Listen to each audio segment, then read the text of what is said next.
Okay. And Aaron, maybe you want to start us with our trivia question for our group of people today. Absolutely. Before we get started, folks, our trivia question today asks, what two counties in Iowa were established before Iowa was admitted into the Union as a state? I actually had two counties prior to statehood. What were those two counties?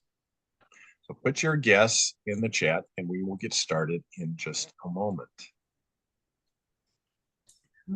And Okay. we were discussing this early. How can a county exist when there wasn't a state existing? Well, they were part of the Michigan Territory before Iowa was a state. Was a state.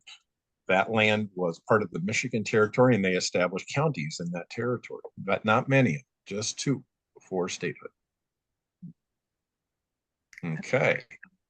Well, everybody make your guesses in the chat. Mary Ellen Miller says Dubuque and Des Moines. Okay. Well, we'll give people a chance to put it in the chat, and then we'll go from there. Okay. Well, Aaron, while folks do that, I think you can go ahead and get us started. I'm all set here. Okay. Well, welcome everyone. We are so glad you're with us. This is the Iowa Farmers Union Lunch and Learn series, and we are very grateful that our guest today is Adam Shriver, Director of Wellness and Nutrition Policy at the Harkin Institute. Welcome, Adam. We're really glad you're here. Yeah, always great to be here. Thanks, Aaron. We are going to have a wonderful discussion about Our Water, Our Future, a major event happening in Des Moines coming soon. But before we do that, let's remind people about some upcoming Farmers Union events. We are so grateful that we are going to get together this coming Saturday at the Iowa Farmers Union Barn Party. Please sign up. It's going to be an outstanding event. It's going to be in Elkhart again, just outside Elkhart.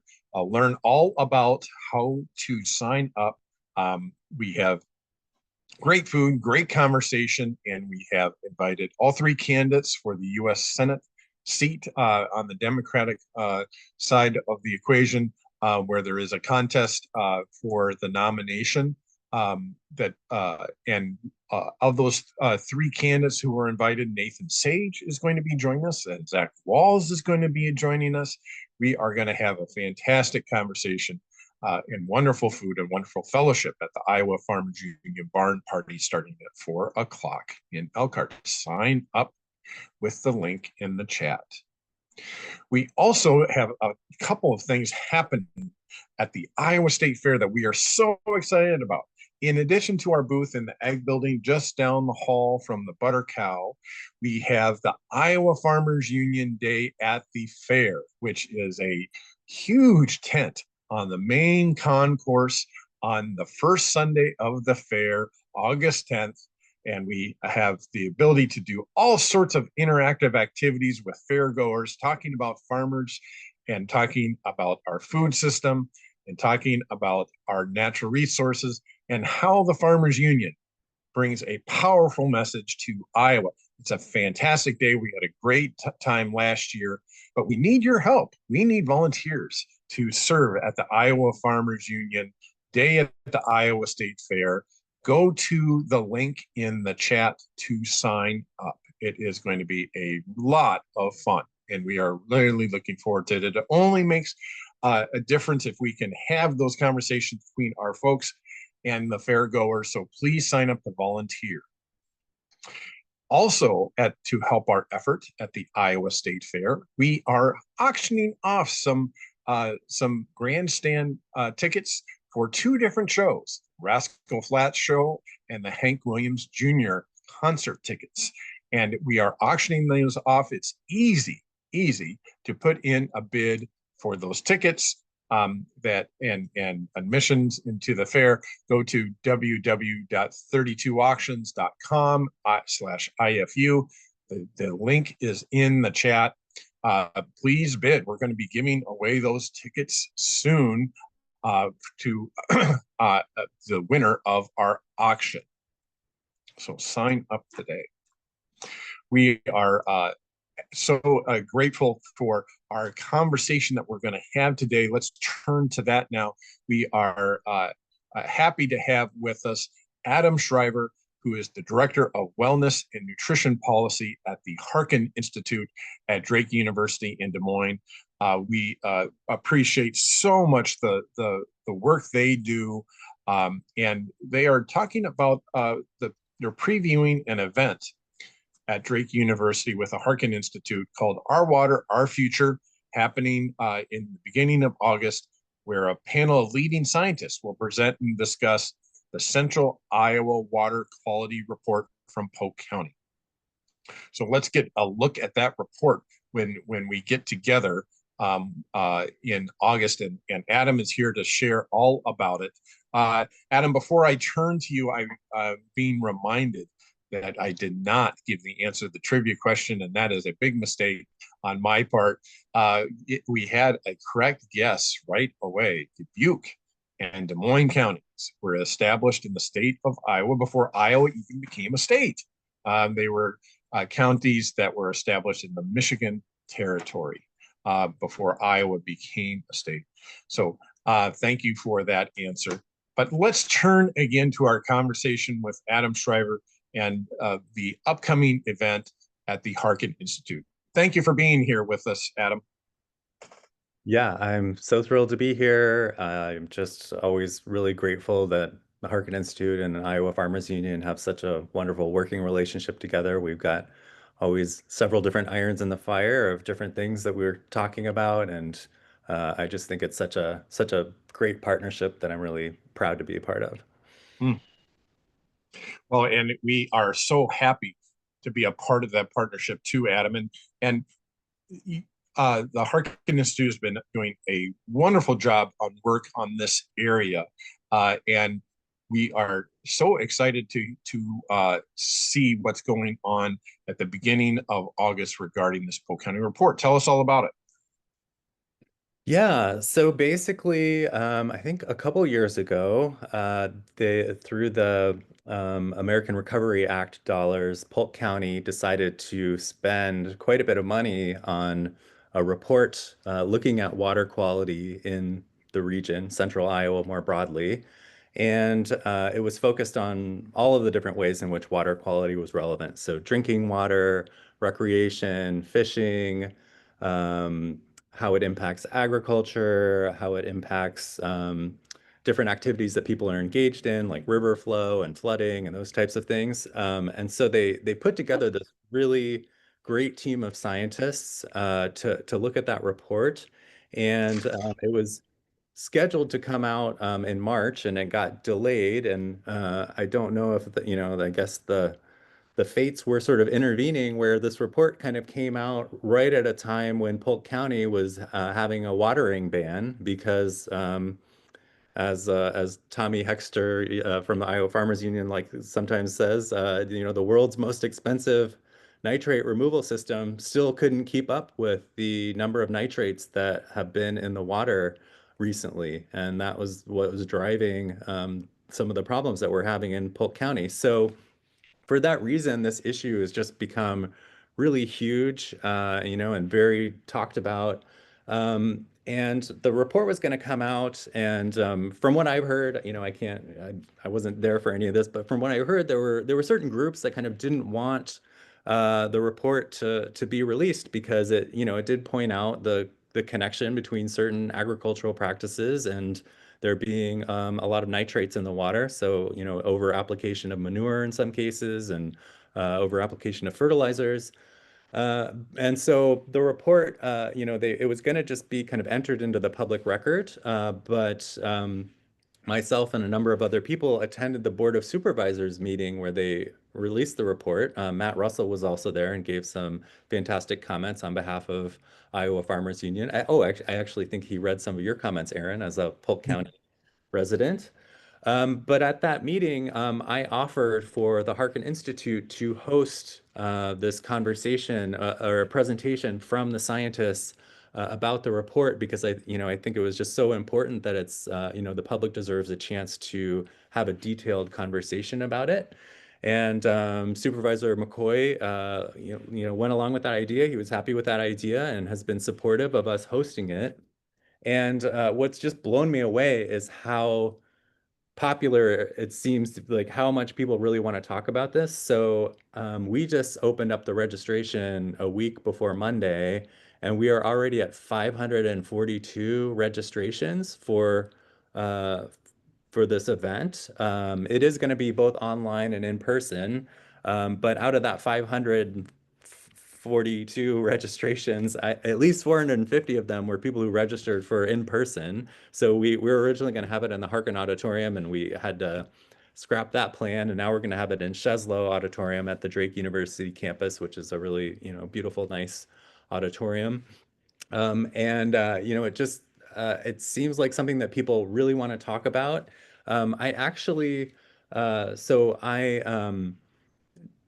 started a podcast myself recently called Canary in a Cornfield, that's basically focused on the connection between agriculture and public health and looking at some of the connections, especially between kind of industrial agricultural practices and public health. And for that podcast, I interviewed several of the scientists who are going to be presenting and who are involved in the report. And so I thought I would play a few clips from that here just to kind of give a little bit of a flavor of what the report is going to look like. So if it's all right with you, I will share a few of those. And Very good. Provide a little context for that too. Mhm. Let's see. So first of all, this is John Norris, who was the Polk County Administrator. And so he talks just a little bit about kind of what the intention was with the report and the idea behind it and how they approached it. So I knew we had to have a bulletproof scientific study, and the over 4,000 hours they put into pulling together this research report. It really, I think, could be a game changer for our future water quality in the state of Iowa. So there was never any intent to plan what the report would look like. The directive was unfiltered, unbiased. You guys are scientists. Tell us the truth. What is in the water? Where's it coming from? And then make some recommendations to what we can do about it. So the ultimate goal here is know where we're at. And if there continues to be a danger level in our water supply, which this report clearly says there is, we're not doing enough and we're not doing it right. And we have to have policymakers, elected officials be responsive to hard data and facts. Okay, so yeah, so he, I think he nicely kind of lays out that they didn't tell the scientists look for this or that conclusion. It was really just, give us the straight, unvarnished facts, and we'll go from there. Jen Terry was the project lead, and she says a little bit more about the process of how they came about sort of approaching this report. Very broad and very deep levels of expertise in multiple disciplines with multiple diverse perspectives and backgrounds, and that's what we wanted. We wanted rigorous, robust analysis and conversation around these topics, and that's exactly what we got. So 4,400 hours later of analysis and data collection, analysis, spirited discussion, and then months of writing and editing to issue our full reports, here we are. And sorry, I'm going through a bunch of clips, so feel free to jump in at any moment, Aaron. But I'm trying to set the stage for some of this. And then the project leads on this were Professor Mary Skopek and Dr. Elliot Anderson at the University of Iowa. And so Elliot's going to talk a little bit about some more about the process and the challenges that they faced. Maybe some time at the very beginning of this project was dedicated to familiarizing ourselves with all of the best, highest quality data sets that were available. So these were from some of our key community partners, so names that probably most of your listeners will be familiar with. These are people like the U.S. Geological Survey, the Iowa Department of Natural Resources, the U.S. Army Corps of Engineers. What we did was we went and we looked at all of their monitoring locations within our study area, which was Polk County, but also the rest of its upstream watershed. And we found out all of the data that was available within these areas. And then there was a bit of work on our end to summarize that, so making it all available and comprehensible to the advisors so that they could understand the data sets that we were dealing with.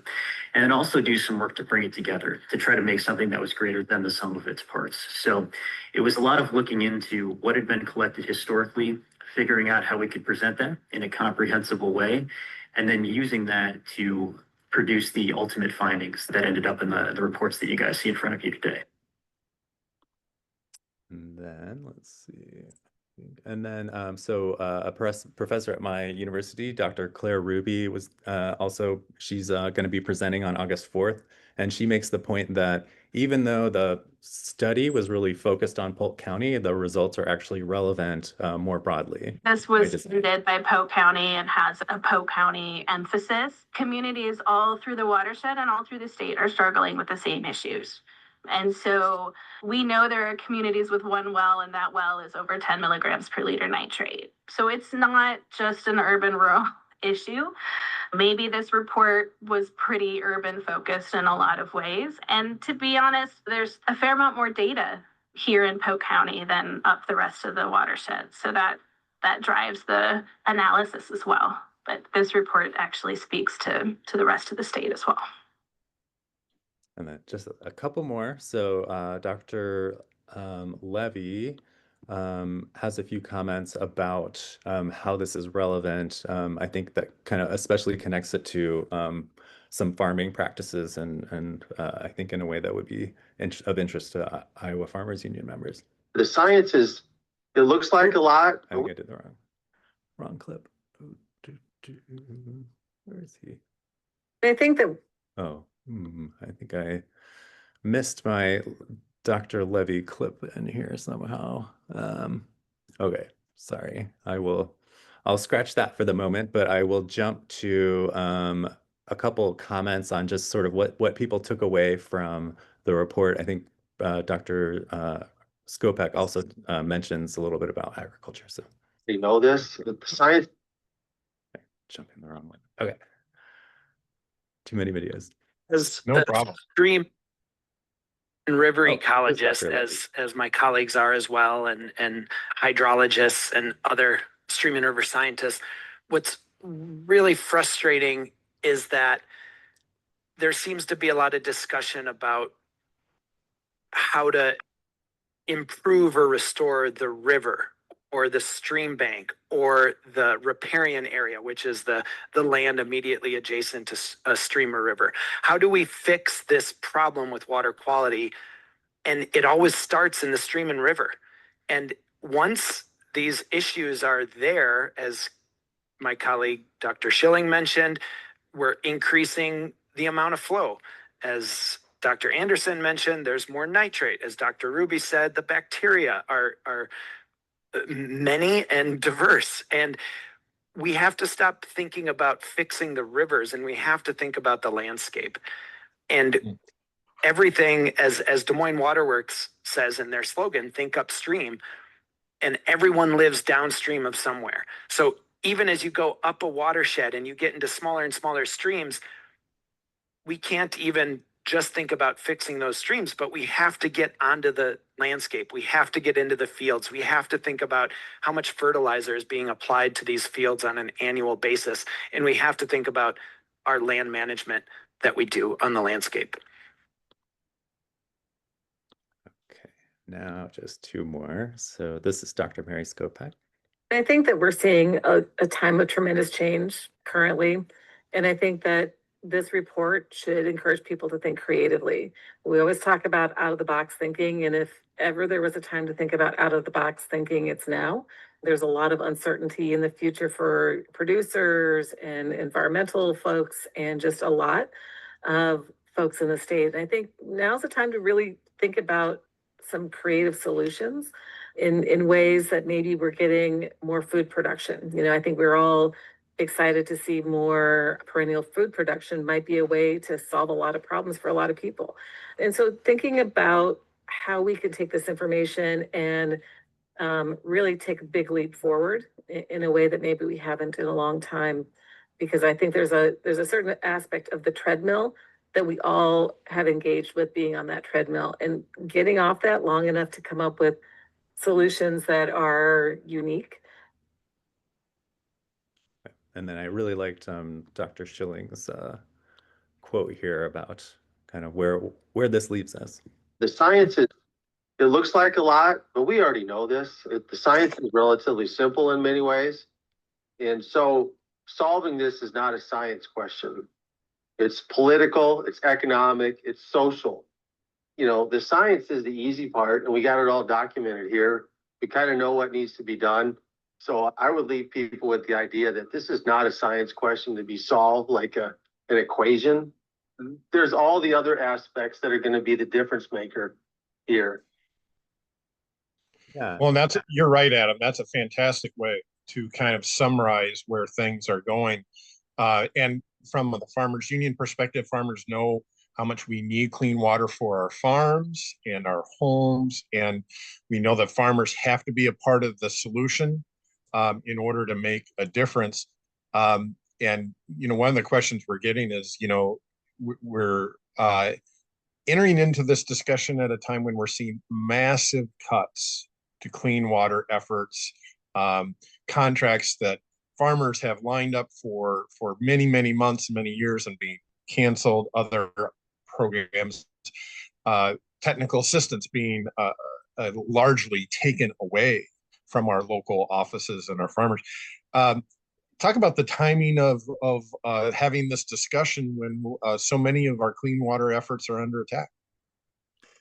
Yeah, it's just amazing what's happening nationally. And I mean, I think the sort of upshot of the report already is what we're doing is not working, right? That we're not sort of making enough changes to stop the problem, and we can expect in Des Moines more nitrate issues in the future, and we can expect more flooding and you know, lots of other things like that. And so for that to be the implication that we need to make positive changes, it's just kind of unreal that we're taking away those very programs that are most effective at helping to filter the water before it enters the rivers and streams, and that reward the farmers, like the Iowa Farmers Union members who want to do the right thing and who are trying their hardest to you know, be good stewards of the land.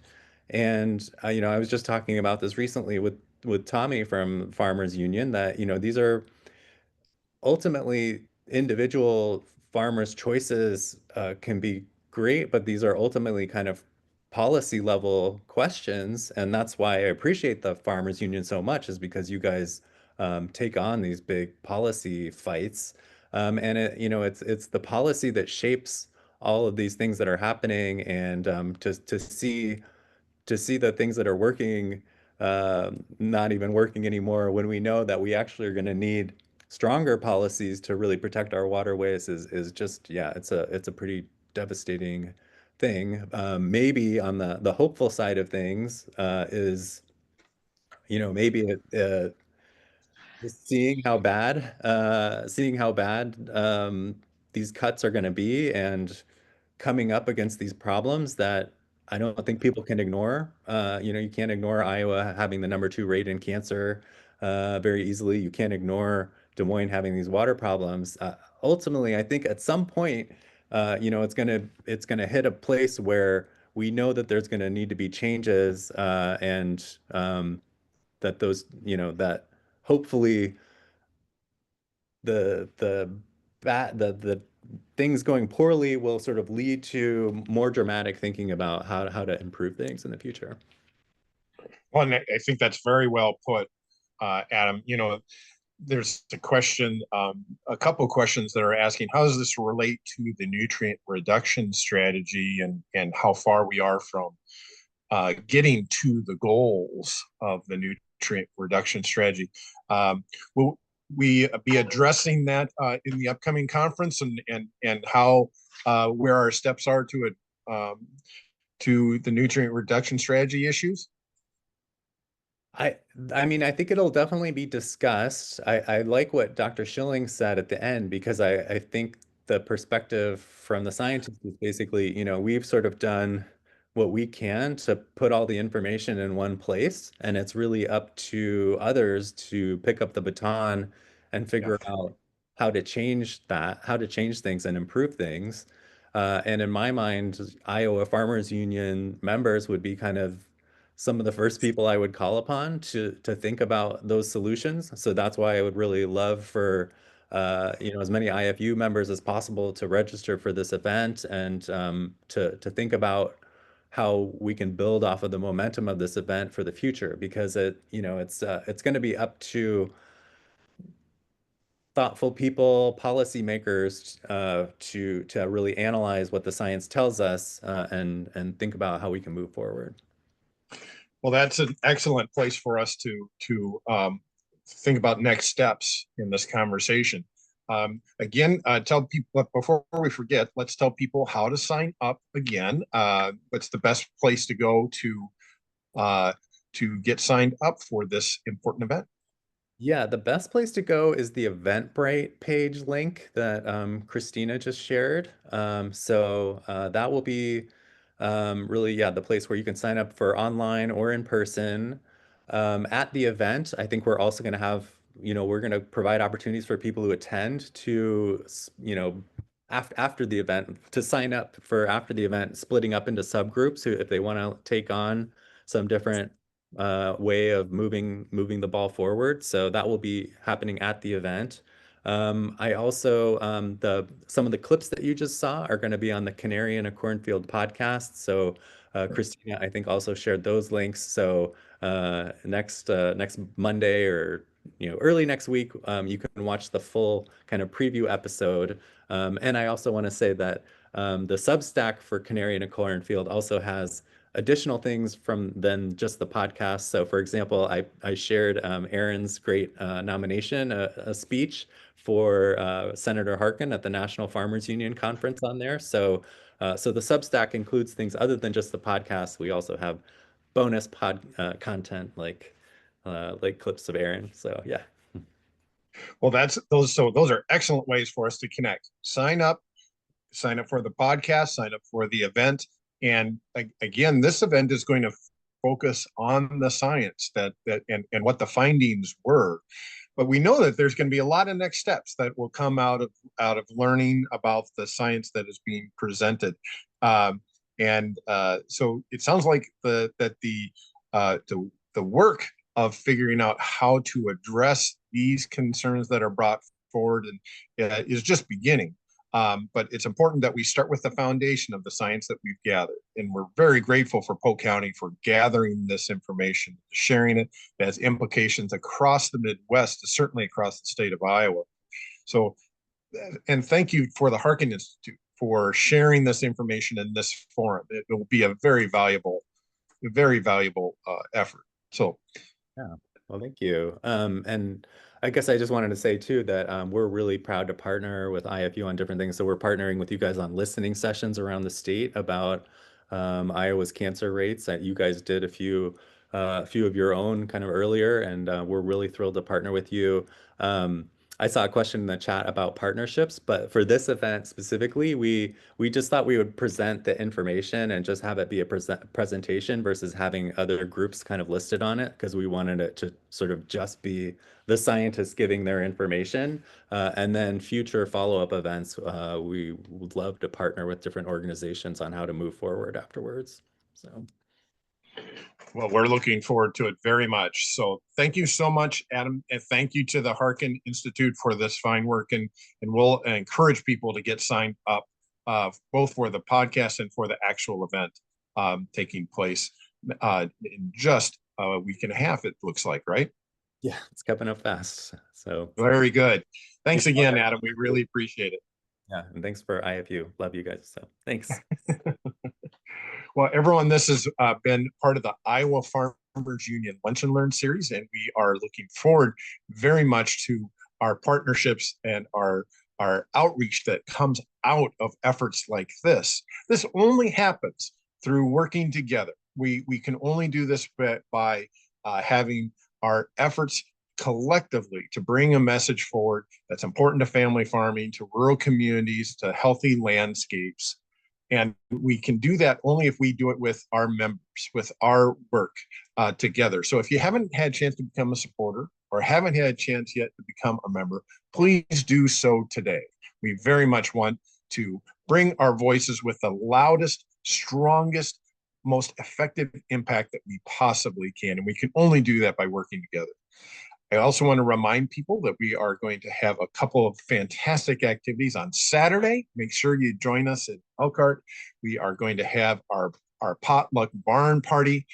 We are going to be hearing from candidates who have announced for the U.S. Senate race this coming year. We have all the candidates were invited on the Democratic side, and that includes Nathan Sage and Zach Waltz, who have confirmed that they will be there for our conversation. I know there's a lot of great things going on this weekend and on Saturday, but pop up to Elkhart, come in and share with one another and have a great time learning and how we can take our next steps and being strong advocates for the Iowa Farmers Union and have a lot of fun and a lot of good food at the same time.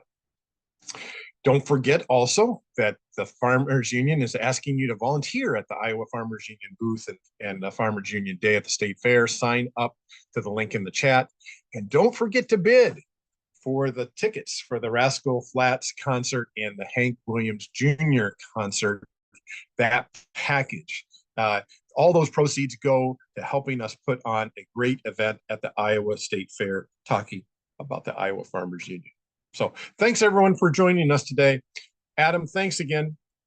We had a wonderful conversation. We're really looking forward to the event at Drake and we really appreciate it. So thanks again, Adam. And Christina, thanks again for pulling us all together and making this all happen. Have a good day, everyone. Thanks, everyone. Bye-bye.